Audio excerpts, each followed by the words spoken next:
Zdjęcia porobione i tak w trakcie robienia zdjęć zauważyłem, czemu to prawdopodobnie się skończyło. Tutaj widać taki ślad wypalenia, czyli tutaj ta masa uszczelniająca nie była założona na styk odpowiednio i po prostu mogło wypalić te styki.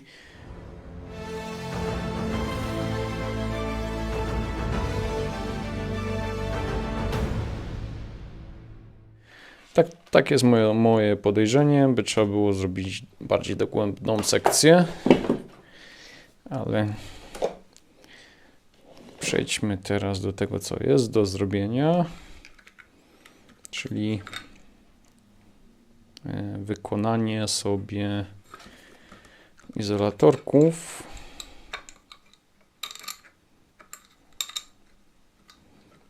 Teraz tak, choć teraz nie pamiętam, to były chyba te śrubki, te.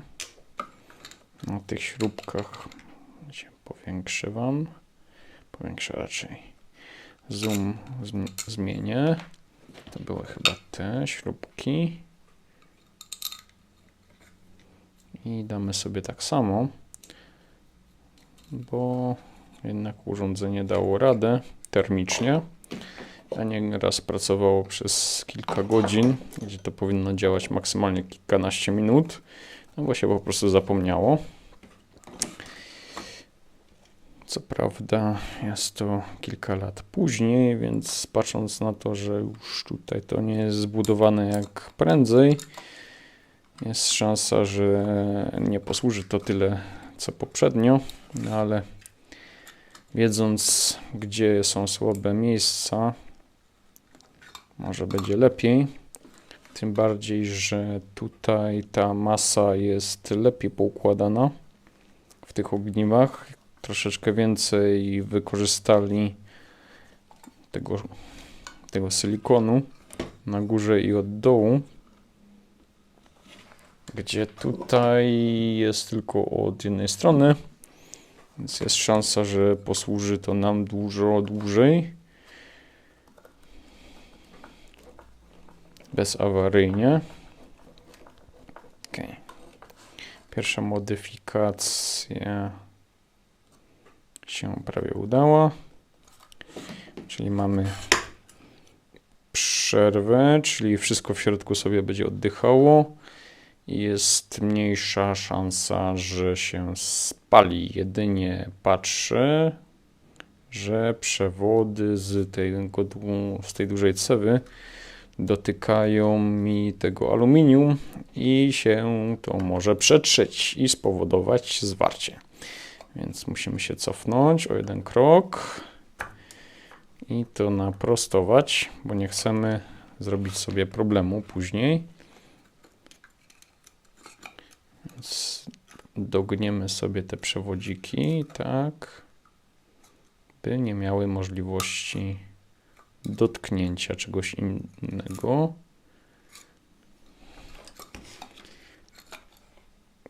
Mam nadzieję, że widać. Przewody są w środku dogięte, z dala od wszystkich metalowych elementów. Teraz powinno być spoko. Na zasadzie, jeżeli coś chcemy poprawić, nie warto zaszkodzić w innym miejscu. Ok. Jest. Ok. I teoretycznie nie powinienem na to kłaść, bo się może ogniwo uszkodzić. Ale nie ma co narzekać. Dobra. Przygotuję sobie narzędzia, obkujemy te końcówki. Na szybkości znalazłem tylko takie końcówki, więc będzie trzeba sobie poradzić z tym, co jest. Zaczniemy sobie od rozizolowania. Wygląda dość spoko. Ile w miedzi jest miedzi, to nie wiem. Wyjdzie w praktyce, nie powinno to jakoś też dużo watów brać. W sumie mógłbym zobaczyć, ile sam wentylator bierze. ale jak to się mówi, aż mnie to tak nie grzeje ani nie ziębi, żeby to dokładnie wiedzieć. No, powiedzmy, że tu lejka jest o jeden rozmiar za duża. Chcemy tylko, żeby nie zoksydowało, więc musi to wytrzymać. Zrobimy sobie podwójnie. I tak samo tu.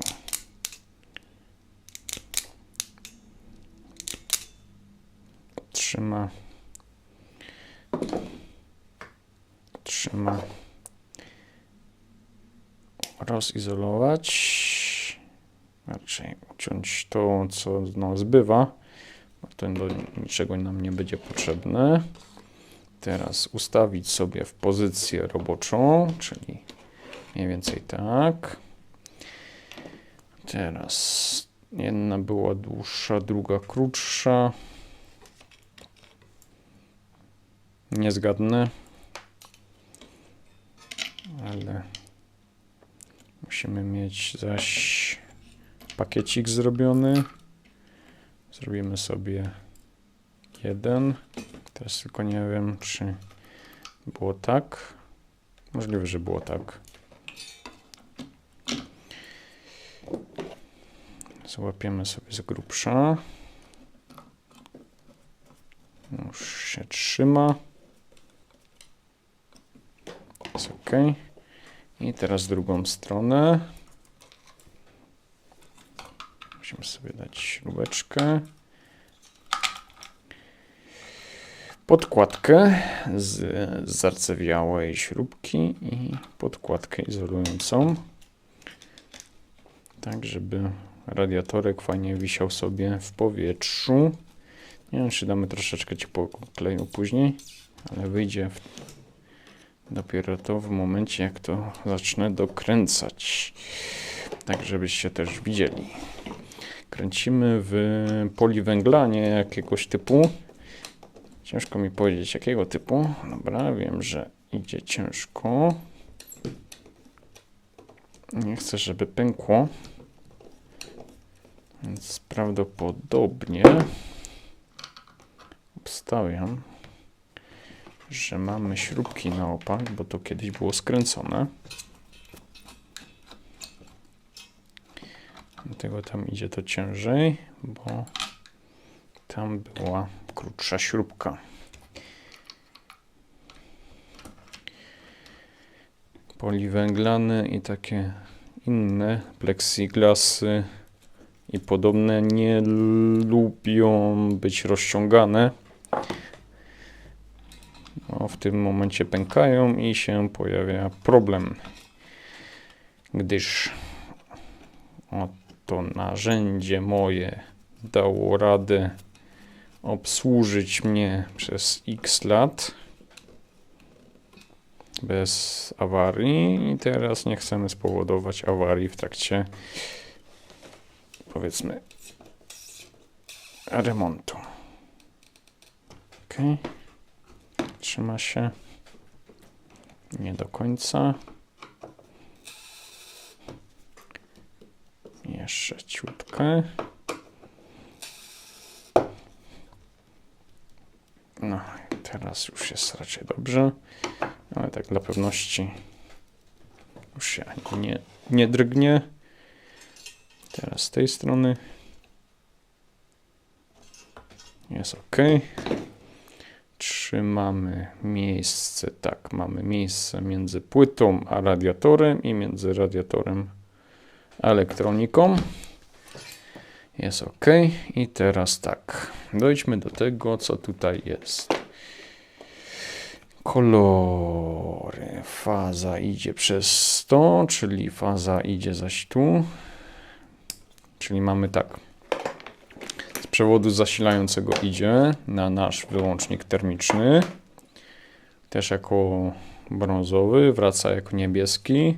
I tu mamy połączone fazy do powrotu i neutral.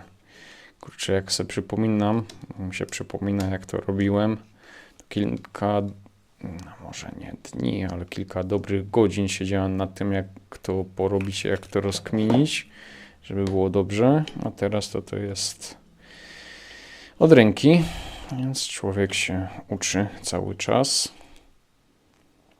Teraz się zastanawiam, jak to dać, żeby nie zrobić tutaj za dużo możliwości, żeby się zwarcie zrobiło, żeby to wytrzymało. To zrobimy to w ten sposób. Tu sobie weźmiemy, już Wam pokazuję. Mamy moją słynną już pomału okówkę, która jest dawcą w wielu odcinkach. I tak, skoro trytka oksyduje i się niszczy, to zrobimy sobie wedle starej szkoły.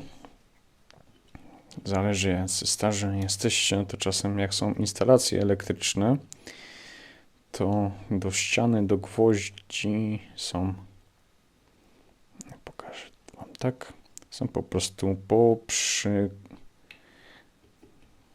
poskręcane drucikiem miedzianym. I też to samo zrobimy. Tutaj tak samo sobie to odsuniemy, że mamy te styki, które są pod zasilaniem odsunięte, ale sobie weźmiemy tutaj tak samo drucik miedziany, no bo jak dobrze wiemy, miedź aż tak dobrze nie oksyduje. I sobie zobaczymy, czy to wystarczy. Wystarczy. I sobie zrobimy tak, tu sobie zrobimy pętelkę, tak żebyście widzieli. I prawdopodobnie zaś mi to wystarczy na x lat. No w sumie teraz jak się ma auto z klimatyzacją, to kilka razy w roku może się puści na 10-15 minut. Ileś tam lat temu, kiedy ozonatory kosztowały kosmos, to częściej się ozonowało, bo człowiek się bał.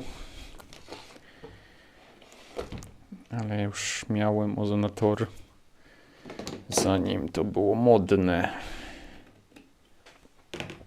No ale jest jak jest, trzyma, prowizorka jest, trzyma, jest. I teraz tutaj sobie spróbujemy te przewody jakoś złapać.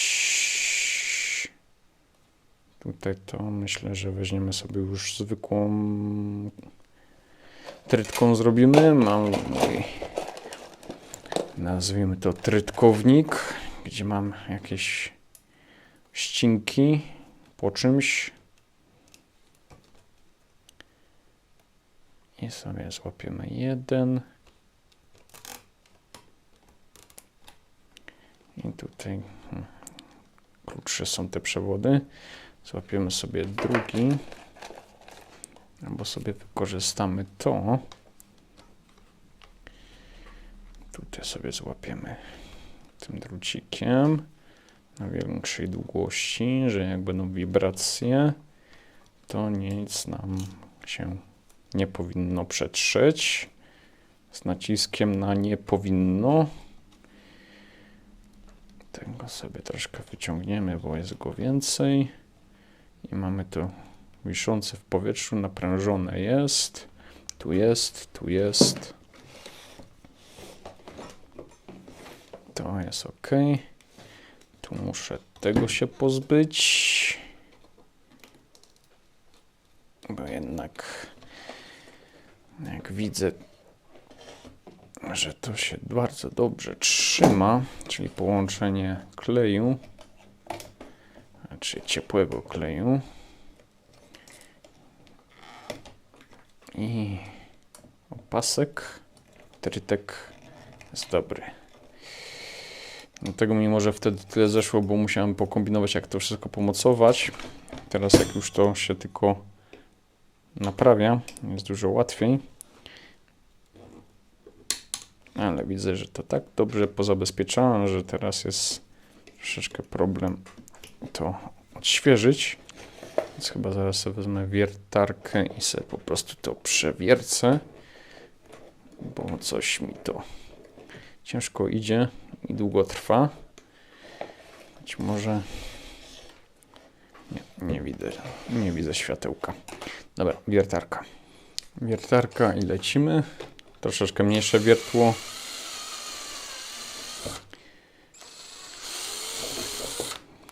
Wystarczy.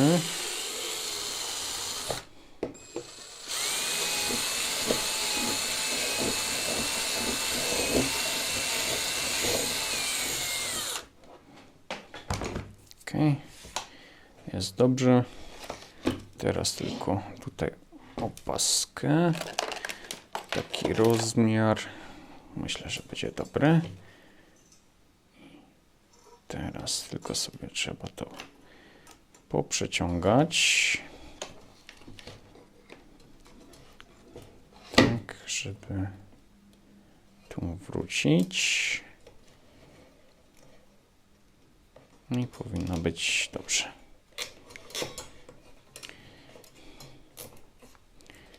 Trzyma się. Trzyma. W 3 punktach się trzyma. Raz, dwa, trzy. Czyli zawsze będzie równo. I mamy. Tutaj to mamy też wyciągnięte. Tu fajnie widać, jak to zardzewiało. Czy tutaj będzie coś na tym widać? Na tej etykiecie? Nie. Ale też ją zjadło już. Widać, że tutaj ten ozon wyjadł ten podkład aluminiowy. Dobra. To by było. To sobie teraz złapiemy, jak już mamy prawie finalną wersję. Tak. No, ostrość. I tak. Tu mamy czujnik temperatury. Głównie chodzi, żeby nigdzie nie uderzył. To możemy sobie odłożyć. Oczywiście wiertło wykręcić, żeby się nie złamało. I co? Teraz tak. To mamy na watach. Izolację wiemy, że tam dziabłem, ale nie wjechałem do żyły. Będzie trzeba to i tak naprawić. I co? Zobaczymy, ile watów. Ostrość jest. Aż się świeci.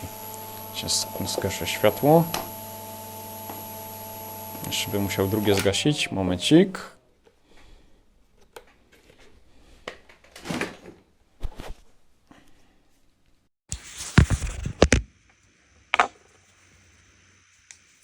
Kilka dni później troszeczkę tutaj ogarnąłem. Mam pistolet do ciepłego kleju. Czas go rozgrzać. Raczej na czas rozgrzewania nie będziemy. Było 200 watów nawet. Ciekawe.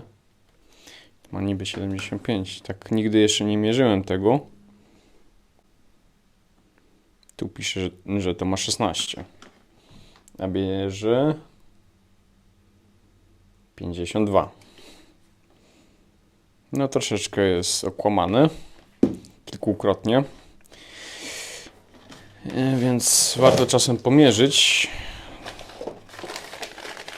W sumie mam ten pistolet do kleju już kilka dobrych lat. Dobra, spróbujmy sobie jeszcze przygotować, zanim się nagrzeje pistolet. Teraz tak, tutaj mieliśmy ten kabelek złapany, żeby go nie wyszarpać. Później jeszcze musimy zaizolować, tam gdzie wjechałem. Może, że sobie to, co mam wjechane, schowam do środka jakoś. I będzie poza zasięgiem rąk. I chyba tędy droga. Jakoś nie widzę klejenia tego. Myślałem już nawet, jak to zrobić, ale najlepszym rozwiązaniem jest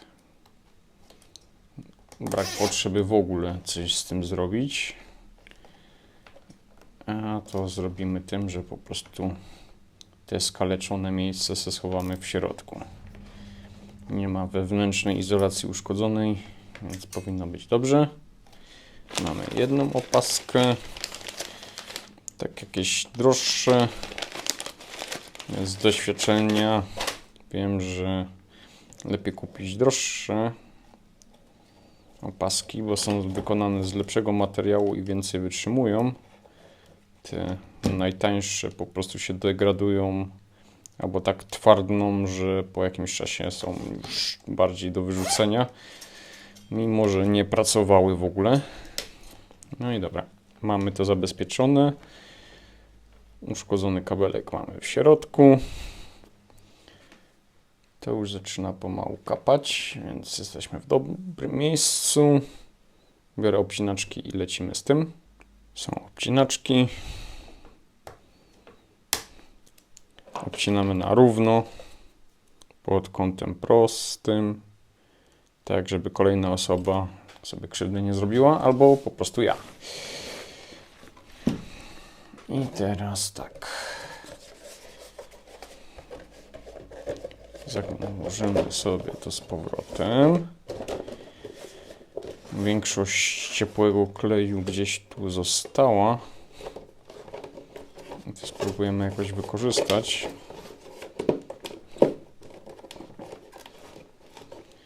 Ale ja muszę sobie najpierw przykręcić tą śrubkę, żeby to już było nieruchome i po prostu nałożymy sobie tutaj dodatkowy klej. Śrubka znaleziona. Jak to zawsze, jak się zrobi porządki, to nie idzie znaleźć tego, co trzeba. Ale się w miarę udało. Teraz tak, musimy się tutaj trafić, więc muszę sobie wkręcić na maksa, żeby mi to wystawało, a jednocześnie, żebym nie wjechał w żadne przewody, co są wewnątrz. Okay. Coś takiego. I skręcamy.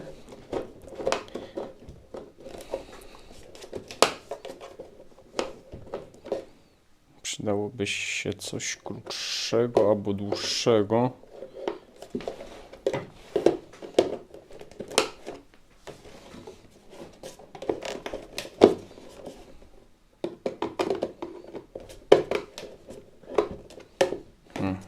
Dobra, skręcę to i zaraz lecimy dalej. Skręcone. No, pistolet bierze 23 W, gdzie powinien brać ostrość 16. Więc na pewno jest zgodne z parametrami urządzenie. Zaczniemy sobie tutaj od tego gorszego miejsca, czyli tutaj sobie troszeczkę narzucimy, żeby mi się tu już to złapało. Dlatego poczekam, aż już wykapało, tam widać. Ostrości nie złapało, no ale dobra. Tu se złapiemy wstępnie. Może jak sobie odzoomnę. Zawsze idzie przetopić stary klej. To też będzie fajnie trzymać. Nie trzeba tylko robić na nowym. Czasem warto tylko przetopić stary i wystarczy. Tym bardziej, że był problem, żeby to otworzyć. Więc stawiam, że dobrze to ostatnio miałem zrobione. Dość dużo to wytrzymało i też w miarę było szczelne. Głównie chodzi o to, żeby wentylator pchał powietrze w dobrą stronę i zapewnił chłodzenie modułu, który wytwarza ozon.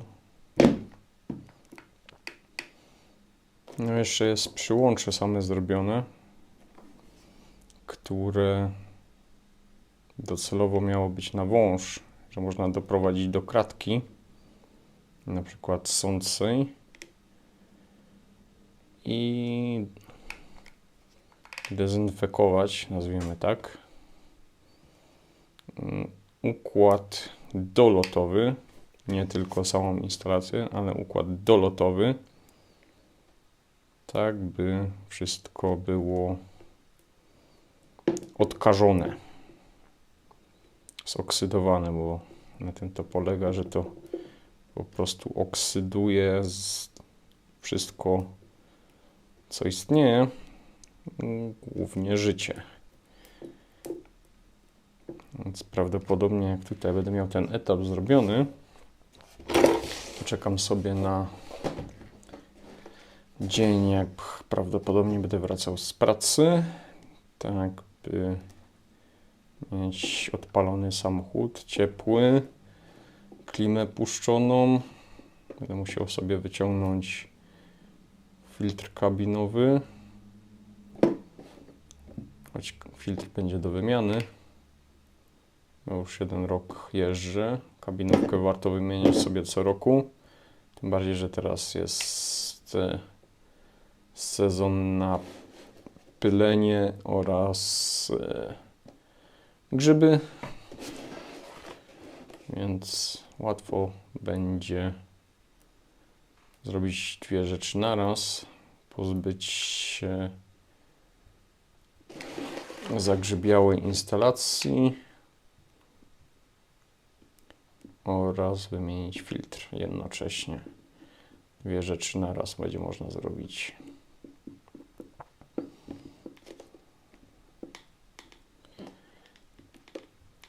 Troszkę chyba temperatura spadła. 21 W.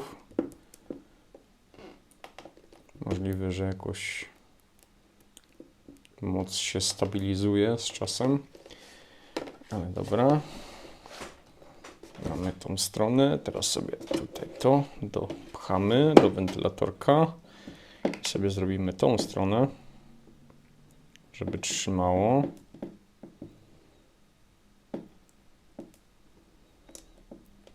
I tutaj lecimy z tym i później jeszcze tutaj sobie uzupełnimy. Tutaj tego nie uzupełniałem, żeby w razie awarii wentylatora jakiś obieg powietrza był. I tutaj chyba od dołu jeszcze muszę troszkę nałożyć. Też chyba wyciągłem to, co zostało, ale tego już nie będę wklejał, bo takie długie kawałki ciężko się wkleja. Tu spróbujemy to wstępnie jakoś zakleić. Nie musi być idealnie. Głównie chodzi o to, żeby wymusić zgrubnie obieg powietrza, żeby nie wydmuchiwało powietrza, jak tutaj będzie zaciągał wentylator, żeby te powietrze nie wyciskało z powrotem, tylko bardziej chciało wycisnąć wylotem, czyli przez agregat. Tu sobie narzucamy i dociśniemy i też powinno być ok.